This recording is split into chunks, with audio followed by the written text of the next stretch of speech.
Hi folks, welcome back to the Carver's Woodshop. This is Arlene once again, and I want to tell you how long. Somebody asked about the dimensions of the Santa we just did, the cone Santa. It's a little over 5.5 inches long, and it comes out of a 1.5 by 1.5 square.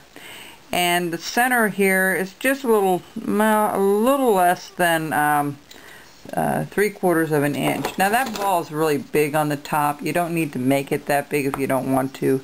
That's entirely up to you. But this was our last project, and I want to thank David for giving me that banner on my website on the YouTube, the one that you see right above. Okay, if you're looking at it, it's straight above there. You'll see a banner going across, and with my other websites and things and my phone number and the email, and that little wooden banner was made by someone and given to me, and I want to say how nice it was for him to do that. I wasn't sure how to do it, and then when I searched it through, you can see on the sides, you know, going all the way around, you can see along the sides of the page. Now we have pictures of my Santas, and I'm going to change that around to different things. So you'll see different ones, pictures on the background of the YouTube channel.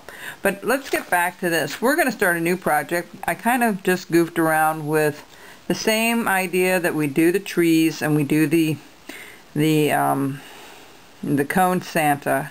We're going to use this to make the little penguin, okay, the cone penguin, okay, that's what we're going to name this one. So we've got the cone Santa, we've got the cone penguin, and just like when we did the trees, it's pretty simple. There's no right or wrong way of doing it. When you cut this, usually it's square. Now this one here, I'm going to give you the dimensions this time before we start, since this is our first video of our project. It's exactly 4 inches long and a little over an inch and 1/16 wide square, or you can make it 1 inch. It's not a big deal. Now what I do is you see where I started to go in. I usually go from the very outside and then I taper it in, and I usually, let's see how wide that is at the top.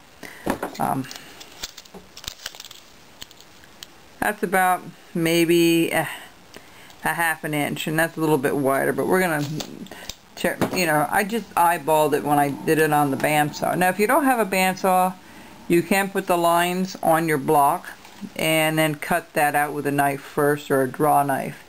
No, I speed things up a little bit for you. If you're a beginner, I want to make mention of this. If you're a beginner, it's important to have your glove on and your thumb guard on, and also if you're a beginner and you're just starting to carve, I ran across this one.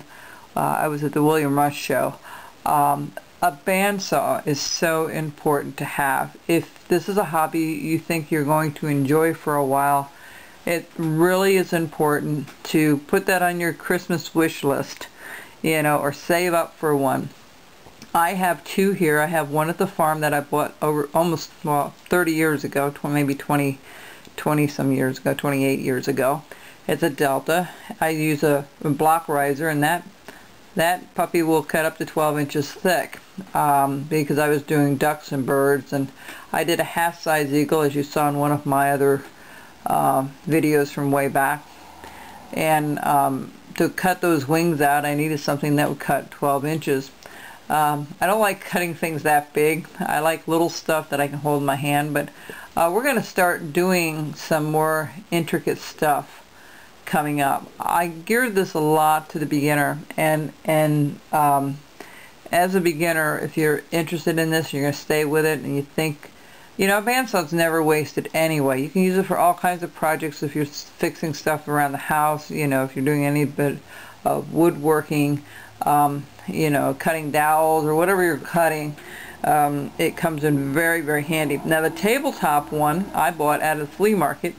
It was a Delta and a small tabletop. It was I think it's a 56-inch is the band size on it, and it cuts, I think, either 8 or 9 inches, okay, and that means the depth of the neck.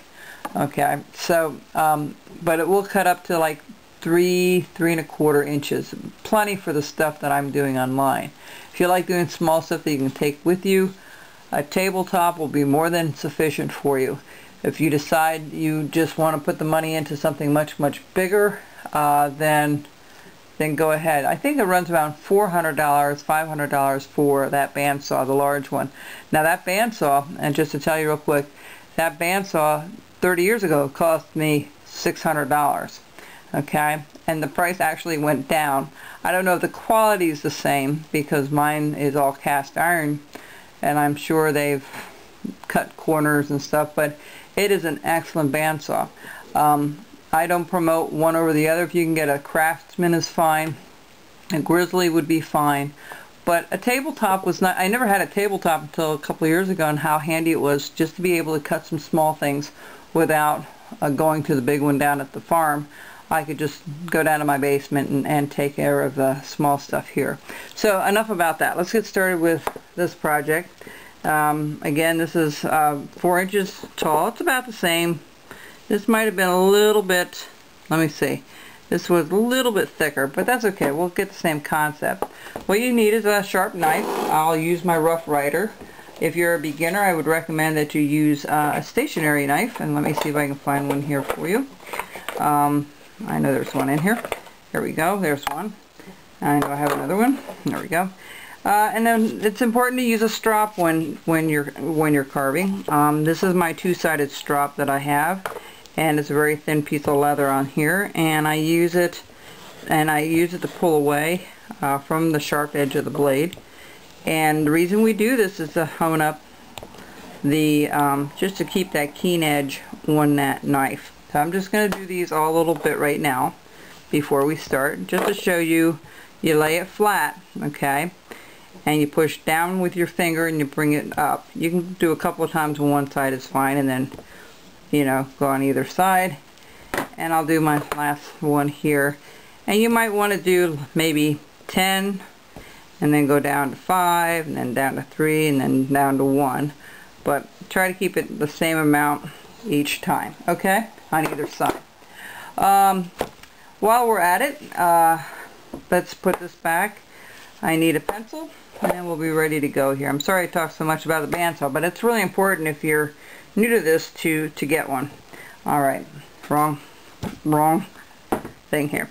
Now, the neat thing about this was this little penguin was just a quick project. So what I did was I just figured out where the brim of the hat's going to be. So we'll put it side by side here. You can kind of see where the top of the hat will probably, and I used the corner. I'm working from the corner. Alright, so we're going to put that, we'll go a little higher here. Alright, so that's where that goes, and then I bring it down a little bit from one corner to the next corner. So this is the top, right? And then we're going to bring it down. And to measure, this is how I measure. I measure by placing my finger on the block and taking the point, okay? And that should be approximately the same. It's very hard sometimes to do it to make it look the same. So we're going to go down here a little bit like so. Alright. Alright. And then I took it down pretty far in the back, all the way to the back. But you don't have to do it all the way to the back. And this one we won't. We will just take it down to there. Alright. And we'll take this down to there. Okay. So, and then we have the ball at the top. So we're just going to go ahead and measure maybe, a ½ inch down. And we're just going to mark it. Okay. Just to give you an idea. I kind of just did it off the cuff without marking anything, but I know it's important for folks to know where. So let's start down here and just put a little V cut in, okay? Well, now that's the